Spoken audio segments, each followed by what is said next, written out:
The first thing I learned working for her was that she didn't believe in mercy. The second thing I learned was that my heart, traitor as it was, wanted her anyway. Her name was Vivian Hale, the youngest CEO in Manhattan's cutthroat world of finance, and the woman everyone whispered about: ruthless, brilliant, untouchable. When her secretary abruptly quit, fate decided to shove me into her world like a lamb thrown into the den of a lioness. I didn't have a choice. Rent was due, my mother's medical bills were piling up, and this job paid enough to keep us both afloat. From the first moment I walked into her glass-walled office, I knew I wasn't just entering a workplace, I was stepping into a battlefield. And Vivian was the war. She sat behind her desk with the kind of poise only people born to power could command. Her dark hair framed her pale face like a weapon, her gaze slicing through me with the precision of a scalpel. I remember fumbling my resume, my palms sweating as her eyes lingered on me, too long, too sharp, as if she were already measuring how quickly I would break. "You'll last a week," she said coolly, not even bothering with a handshake. "I'll last longer," I shot back, surprising even myself. Something flickered in her gaze then, not quite amusement, not quite annoyance, but it was enough for her to lean back and fold her arms, as though daring me to prove it. And so began the strangest chapter of my life. Being shackled to the most feared woman in the city, yet somehow finding pieces of myself in the shadows of her presence. Vivian's office was a world of silence and glass. Every morning, I stepped inside the skyscraper with the rest of the corporate drones, clutching my coffee like a shield. By the time I reached the 47th floor, my pulse was already racing. There she would be, immaculate as ever, her fitted suits sharper than her words, her lipstick always a shade that said don't even think about it. My tasks were endless calls, schedules, late-night revisions of contracts that blurred my eyes and stole my sleep. She drove me hard, testing every ounce of endurance I had. But beneath her cold exterior, I started catching glimpses of something else. The way her hands trembled ever so slightly after a particularly brutal board meeting. The way she stared out at the city lights long after everyone else had gone home. The way her mask slipped for only a heartbeat when she thought no one was looking. And damn me, I noticed. I noticed too much. The first crack between us came on a Thursday night. She had stayed late again, buried under files, and I, full that I was, brought her coffee without being asked. She looked up, startled, as though no one had dared interrupt her fortress before. "You're still here." "Apparently so," I said, setting the cup down carefully. "You've been staring at those numbers for hours. Even iron needs rest, Vivian." Her lips quirked just barely. "And you think you know what I need?" I should have backed down. I should have apologized. But the exhaustion and defiance that lived inside me wouldn't let me. "I think you need someone who isn't afraid of you." The silence that followed was thick enough to choke on. Her eyes locked onto mine, and for a terrifying moment, I thought I had overstepped. Then just barely her shoulders softened. "You'll regret saying that," she murmured. But I didn't. Not even when she doubled my workload the next morning. There's a funny thing about walls. The harder you hit them, the more cracks appear. Over the weeks, I became more than just her assistant. I became her shadow. I knew the rhythm of her footsteps in the hallway, the scent of her perfume when she brushed past me, the sound of her voice when it dropped from steel to silk. I began to understand her moods before she spoke, to anticipate her needs before she asked. And somewhere in that dangerous familiarity, the lines blurred. I remember the night of the gala most vividly.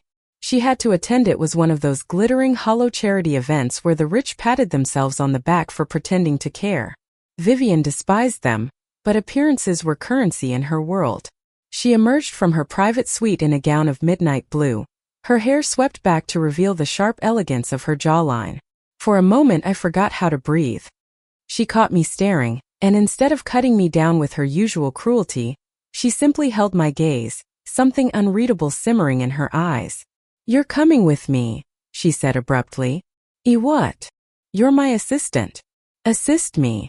And just like that, I found myself standing beside her under chandeliers that looked like frozen galaxies, pretending to belong while whispers followed her every step. But what no one else saw was the way her hand brushed against mine under the table, fleeting and electric, as if testing the air between us. What no one else noticed was the way she leaned closer when she spoke to me, her voice pitched low enough for only me to hear. That night I realized I wasn't just working for her. I was falling for her. Terrified me. Because women like Vivian didn't fall for people like me. I was temporary, disposable, a footnote in her empire. Yet the more I tried to pull away, the more gravity dragged me back to her. And she got help let me. Late nights turned into quiet conversations, small glimpses into her hidden world. She told me about the pressure of being the only woman in a sea of men determined to see her fail. About the loneliness that came with power. About the father who never believed she'd amount to anything, and the mother who left before she could prove him wrong. Her voice broke once, just once, when she admitted she had built everything to protect herself from being abandoned again. I wanted to tell her she wasn't alone anymore. I wanted to reach across the space between us, take her hand and promise her I wasn't going anywhere. But the words stuck in my throat, tangled in the fear that if I spoke them, she'd push me away for good. So I stayed silent. And silence, as I learned, can be just as dangerous as words. The turning point came one stormy Friday night. We were the last two left in the office, rain streaking the windows as thunder cracked over Manhattan. She was tense, her hands white-knuckled around a file she couldn't seem to finish. Finally she snapped, slamming it down on the desk. "This is pointless," she muttered, her voice cracking with frustration. Without thinking, I crossed the room. "Vivian," she looked up, and for the first time the mask was gone. She wasn't the ruthless CEO or the untouchable goddess of Wall Street. She was just a woman on the verge of breaking. I don't know what possessed me, but I reached for her hand. She didn't pull away. Instead, she gripped it like a lifeline, her eyes searching mine with a vulnerability that made my heart ache. "I don't know how to let anyone in," she whispered. "Then start small," I said softly. "Start with me." The kiss that followed wasn't fireworks or violins.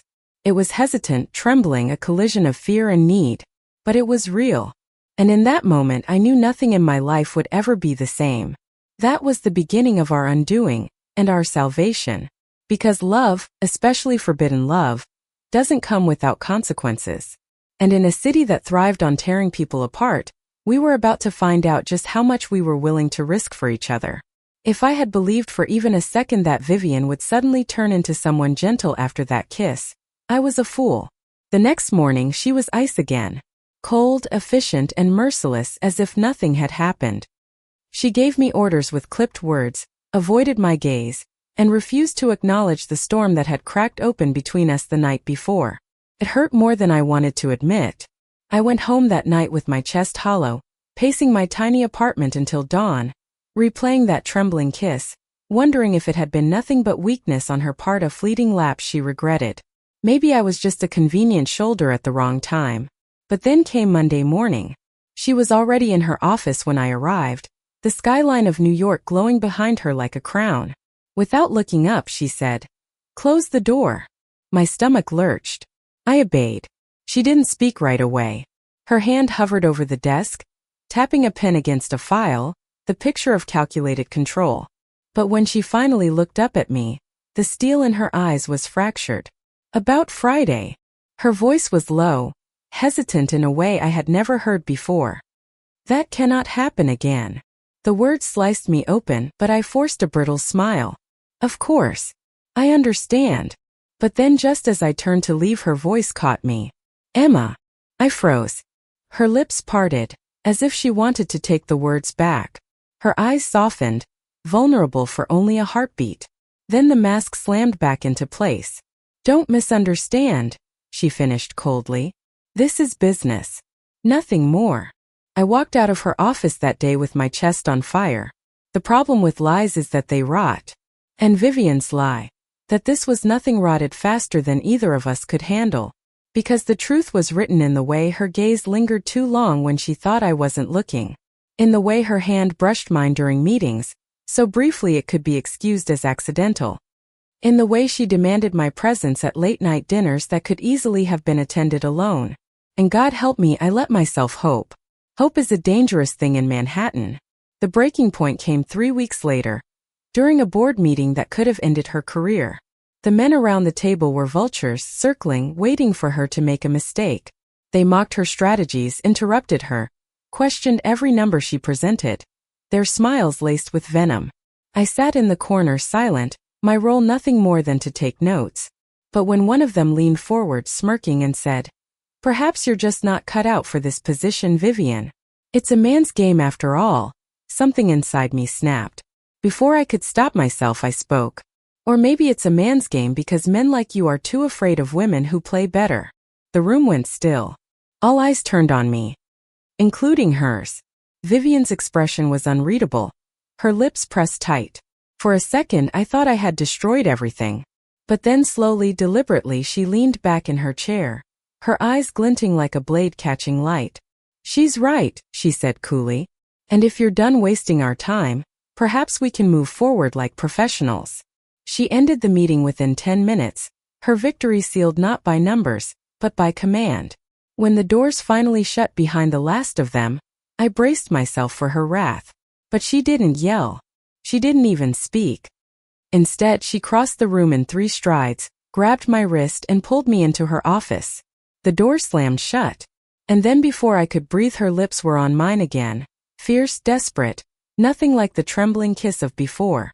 "This is a mistake," she whispered against my mouth. "I don't care," I whispered back. Neither of us cared. That night, I learned what it meant to be consumed.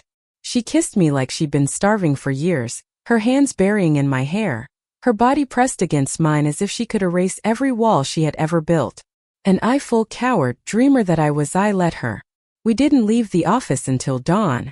By then my heart was hers, completely and irrevocably. But falling in love with Vivian Hale was like standing on the edge of a skyscraper. Thrilling, terrifying, and destined for disaster. Because the world was watching. Rumors started almost immediately. Whispers in the hallways, lingering stares from other employees, questions disguised as jokes. I tried to ignore them, but Manhattan thrives on gossip, and Vivian was its favorite subject. One afternoon, as I brought her files, I caught 2 executives murmuring outside her office. "She's slipping," one said. "Distracted. Probably a lover." The other snorted. "Wouldn't surprise me. She'll destroy herself eventually. Women like her always do." My blood boiled. But before I could step in, Vivian's door opened. She had heard. Her face was unreadable, her eyes cold as she brushed past them, but when she looked at me, I saw a crack in her armor, the wound that cut deeper than she'd ever admit. That night, she didn't speak as we sat together in her penthouse. She simply poured herself a glass of scotch, her hands trembling as she downed it. "Vivian," I started. "Don't." Her voice was sharp, but her eyes were desperate. "Don't comfort me. Don't tell me it doesn't matter. Because it does. In this city, perception is everything. And I cannot afford to be weak." "You're not weak," I said fiercely. She laughed bitterly. "Then why do I feel like I'm losing everything?" I crossed the room, cupping her face in my hands. For once, she didn't pull away. Her eyes glistened with unshed tears. "You're not losing everything," I whispered. "You're finding something worth more." She kissed me then, hard and aching, as though my words were both salvation and curse. But the universe doesn't give without taking. A week later, everything exploded. Her father, yes, the same man who had doubted her all her life, showed up at her office unannounced. I had never met him, but I recognized him instantly. His presence filled the room like smoke. Suffocating, toxic, impossible to ignore. He took one look at me and sneered. "So this is what's distracting you? A secretary?" Vivian stiffened. "This is my assistant." "Your assistant who spends nights here? Do you think people don't talk? Do you think the board hasn't heard? You're throwing everything away for this." His gaze sliced into me like a knife. I opened my mouth, but Vivian's hand tightened on my arm, stopping me. Her father's words were venomous, each one designed to dismantle her. "You were never strong enough for this role. And now you've proven me right. A woman who lets herself be undone by emotions has no place at the top." Vivian's jaw clenched. "Get out." But he didn't move. "End this foolishness, or I'll see to it you lose everything. The company. Your reputation. Everything you bled for." The silence that followed was suffocating. Finally he left, the door slamming shut behind him. I turned to Vivian, my chest tight. Viv, her eyes burned, not with tears but with fury. "This is why," she whispered, her voice breaking. "This is why I cannot let anyone in." Because love is weakness. And weakness is destruction. My heart shattered. Are you saying? Her voice hardened. We're finished. The words cut deeper than any blade. But as I stood there numb, I realized something. Vivian Hale was terrified. Not of her father. Not of the board. But of me. Of us. Of the possibility that she could love someone enough to risk everything. And in that moment I knew this wasn't the end. Because love like ours doesn't die quietly. Vivian ended things with the precision of a surgeon cutting out a tumor. Cold. Quick. Ruthless. The morning after her father's visit, she didn't look at me once. My desk was stacked with impersonal tasks, her emails came stripped of any warmth, and the fragile intimacy we had built was buried under layers of formality. It was as though I had dreamed it all: the kisses, the confessions, the trembling in her hands when she touched me. But dreams don't ache the way memories do. I tried to play along. I typed her letters, arranged her meetings, poured her coffee like the obedient assistant she seemed to want. But every time our hands brushed, every time her eyes flicked toward mine and then away too fast, I felt the lie choking us both. By Friday I couldn't take it anymore. It was nearly midnight when I finally burst into her office. She was still working, of course, her hair pulled into a severe bun, her blazer draped across the chair. Papers littered the desk like shields in a war she couldn't stop fighting. We need to talk, I said, my voice trembling. She didn't look up. There's nothing to talk about. Yes, there is. My throat burned. You can keep pretending this doesn't mean anything, but I won't. Not after everything. Her pen scratched against the page. You're out of line. Then fire me, I snapped. That got her attention. Her head jerked up, eyes blazing. Careful, Emma. No, my voice cracked, but I pressed on. You think ending this will protect you? That pushing me away makes you stronger? Doesn't. It makes you a coward. Her face went pale. For a moment I thought she'd scream at me. Instead, she rose slowly from her chair, crossing the room until she stood inches away. Her breath was unsteady, her eyes dark and unreadable. You don't understand what's at stake, she whispered. Then explain it to me. Her lips parted, but no words came. Her hand lifted, hovering between us, as if she wanted to touch me but couldn't bear to. Finally she pulled back, retreating into herself. This isn't about you, she said flatly. It never was. The words shattered me. I left her office that night feeling like the city had swallowed me whole. The weeks that followed were torture. We moved through our days like strangers chained together. I laughed at coworkers' jokes, forced smiles at meetings, pretended not to notice when Vivian stayed later and later, drowning herself in work. But every night, I lay awake replaying the way she had looked at me, that flicker of longing she couldn't hide no matter how hard she tried. And then came the gala. Another night of diamonds and champagne, of meaningless speeches and hollow applause. Vivian arrived in a gown that could have killed nations, her beauty untouchable, her mask flawless. I trailed behind her like a ghost, unseen but always near. Everything was perfect until I saw her father. He was across the room, glass of whiskey in hand, laughing with board members. His eyes caught mine, sharp and knowing, and he smirked. In that smirk was every threat he had ever hurled, every ounce of disdain he held for his daughter and, by extension, for me. I wanted to confront him, to defend her, to scream that he didn't own her future. But before I could move, Vivian's hand gripped my arm. Don't, she murmured, her smile fixed for the crowd. Vivian, please, she said so softly I barely heard. Not here. The plea in her voice silenced me. For the rest of the night I stayed by her side, my chest tight, watching as she performed her role flawlessly. But behind the mask I saw it. The exhaustion, the loneliness, the quiet desperation. And I knew if I didn't fight for her, she might never fight for herself. The breaking point came 2 days later. I was in the copy room when I overheard 2 junior executives whispering. Did you hear? Hale's under review. The board's considering forcing her out. About time. She's been reckless lately. Rumor has it, it's because of that assistant of hers. Wouldn't surprise me. Imagine throwing away everything for a fling. My blood went cold. That night, I went to her penthouse uninvited. She opened the door looking like she hadn't slept in days, her blouse wrinkled, her eyes red.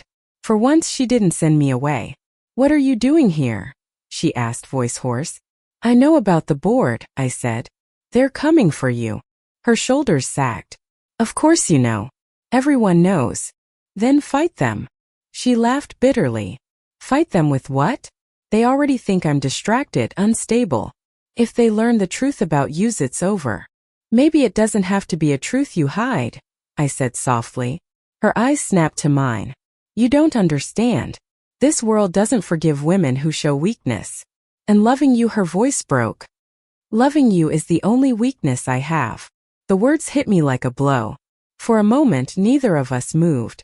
Then slowly I stepped forward, taking her shaking hands in mine.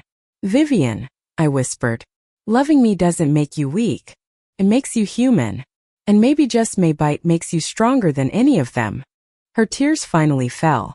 That night, she let herself collapse into my arms, all her armor stripped away. And as I held her, I realized something terrifying and beautiful. I wasn't just her assistant anymore. I was her anchor. But anchors can sink ships as easily as they steady them. The board meeting that would decide her fate loomed closer. Rumors swirled, whispers grew louder, and the walls around us closed in. Every day felt like walking a tightrope over fire. And somewhere in the chaos, I asked myself the question I had been too afraid to face. Was I saving her or destroying her? The board meeting arrived like a storm no one could outrun. The conference room on the 60th floor was a battlefield dressed in polished mahogany and glass. Suits filled the long table, each man and woman armed with papers, tablets, and sharpened smiles. And at the head of it all stood Vivian, composed, immaculate, her navy suit crisp, her hair sleek, her mask flawless. But I could see it. The tiny tremor in her hands as she arranged her notes. The stiffness in her shoulders. The exhaustion carved into her bones. Her father sat 2 seats down, his presence a silent threat. When his gaze flicked to me standing at the side with the other assistants, it was enough to slice my confidence in half. The chairman cleared his throat. Vivian Hale. We're here today to evaluate your leadership. Concerns have been raised about recent distractions and questionable decisions. The future of this company is at stake. Vivian's voice was steady when she replied. Then let's discuss facts, not rumors. For an hour she fought. She defended her strategies, countered their accusations, dismantled their doubts with data and poise. She was brilliant, undeniably brilliant, but I could feel the tide turning against her. Finally, her father leaned forward. His voice was calm, but each word struck like a hammer. You've always been reckless, Vivian. You mistake stubbornness for strength. And now you've allowed your personal life to interfere with your work. This isn't about gender. It's about competence. You're unfit to lead. The silence that followed was suffocating. Vivian's mask faltered. Just slightly, but enough for me to see the fear in her eyes. And that was when I realized. If I didn't do something now, she would lose everything. I don't remember deciding to speak. One moment I was frozen against the wall, and the next my voice rang out across the room. You're wrong. Every head turned. The chairman frowned. Excuse me. My knees shook, but I forced myself forward. You're wrong about her. Vivian Hale is the most competent, capable, and brilliant leader this company has ever had.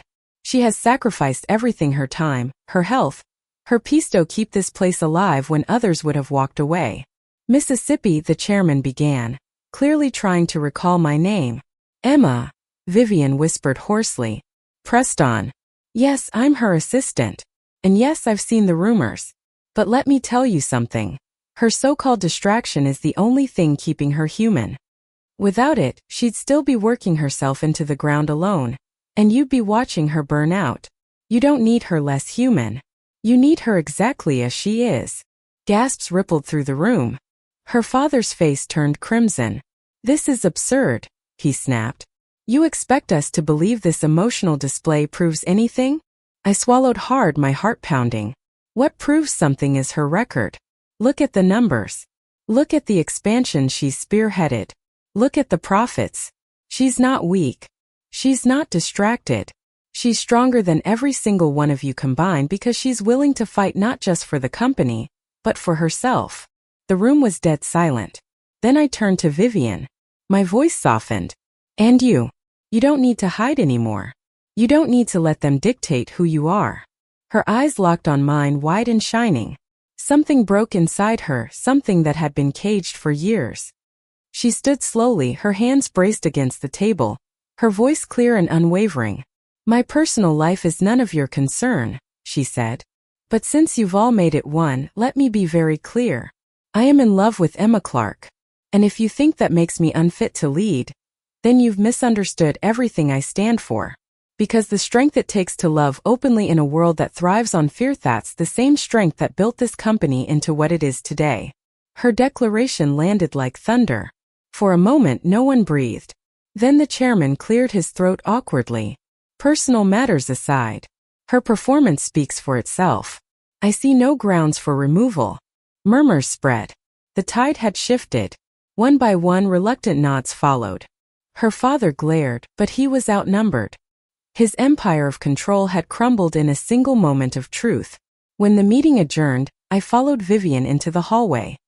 She looked pale, shaken, but her eyes were blazing with something fierce, something free. "You shouldn't have done that," she whispered. "Maybe not," I said softly. "But I'd do it again." For the first time in weeks she smiled. A real smile. One that reached her eyes.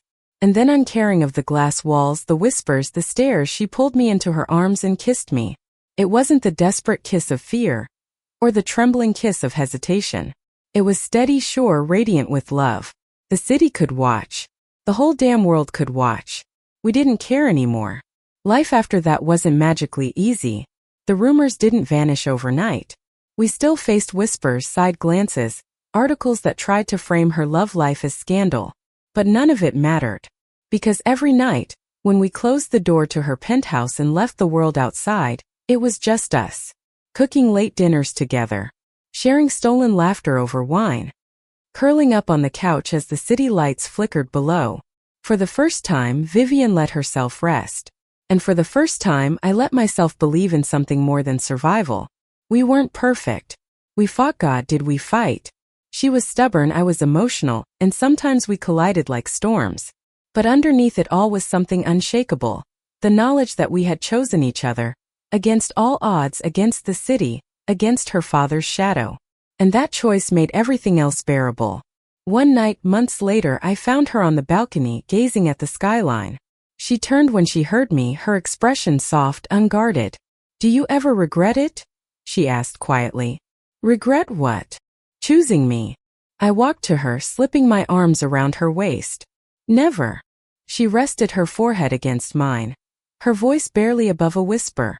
"You gave me something I didn't think I deserved." "What's that?" "Love," she said simply. "And freedom." I kissed her then, slow and tender.